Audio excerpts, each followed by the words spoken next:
അധ്യായം 19 1 മുതൽ 15 വരെയുള്ള വാക്യങ്ങൾ. സീനായ് ഉടമ്പടി.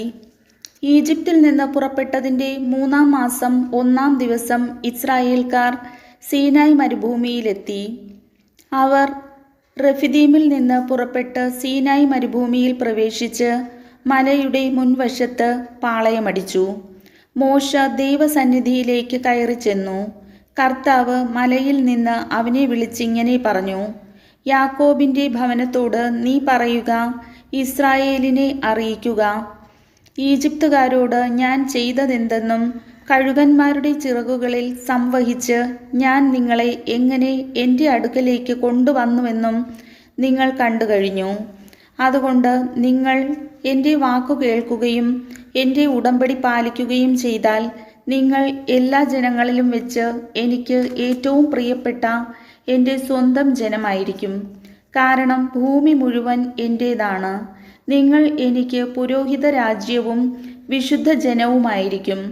ഇവയാണ് ഇസ്രായേൽക്കാരോട് നീ പറയേണ്ട വാക്കുകൾ. മോശ ചെന്ന് ജനത്തിലെ ശ്രേഷ്ഠന്മാരെ വിളിച്ച് കർത്താവ് കൽപ്പിച്ച കാര്യങ്ങളെല്ലാം അവരെ അറിയിച്ചു. ജനം ഏകസ്വരത്തിൽ പറഞ്ഞു: കർത്താവ് കൽപ്പിച്ചതെല്ലാം ഞങ്ങൾ ചെയ്തു കൊള്ളാം. ജനത്തിൻ്റെ മറുപടി മോശ കർത്താവിനെ അറിയിച്ചു. കർത്താവ് മോശയോട് പറഞ്ഞു: ഞാൻ നിന്നോട് സംസാരിക്കുമ്പോൾ ജനം കേൾക്കുന്നതിനും അവർ നിന്നെ എപ്പോഴും വിശ്വസിക്കുന്നതിനും വേണ്ടി ഇതാ ഞാൻ ഒരു കനത്ത മേഘത്തിൽ നിന്റെ അടുക്കലേക്ക് വരുന്നു. മോശ ജനത്തിൻ്റെ വാക്കുകൾ കർത്താവിനെ അറിയിച്ചു. അപ്പോൾ കർത്താവ് മോശയോട് പറഞ്ഞു: നീ ജനത്തിൻ്റെ അടുത്തേക്ക് പോയി ഇന്നും നാളെയും അവരെ ശുദ്ധീകരിക്കുക. അവർ തങ്ങളുടെ വസ്ത്രങ്ങൾ അലക്കട്ടെ. 3-ാം ദിവസം അവർ തയ്യാറായിരിക്കണം. എന്തെന്നാൽ 3-ാം ദിവസം ജനം മുഴുവൻ കാൺകെ കർത്താവ് സീനായ് മലയിൽ ഇറങ്ങി വരും. മലയ്ക്കു ചുറ്റും ജനങ്ങൾക്ക് അതിർത്തി കൽപ്പിച്ചുകൊണ്ട് പറയണം: മലയിൽ കയറുകയോ അതിൻ്റെ അതിരിൽ തൊടുകയോ ചെയ്യാതിരിക്കാൻ ശ്രദ്ധിച്ചു കൊള്ളുവിൻ. മലയിൽ തൊടുന്നവൻ വധിക്കപ്പെടും. അവനെ ആരും സ്പർശിക്കരുത്. കല്ലെറിഞ്ഞോ അമ്പെയ്തോ കൊല്ലണം. മൃഗമായാലും മനുഷ്യനായാലും ജീവനോടെ ഇരിക്കരുത്.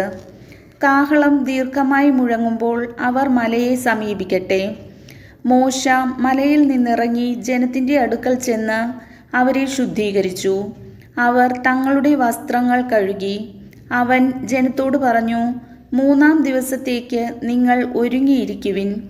ആരും സ്ത്രീയെ സമീപിക്കരുത്. കർത്താവിൻ്റെ വചനം.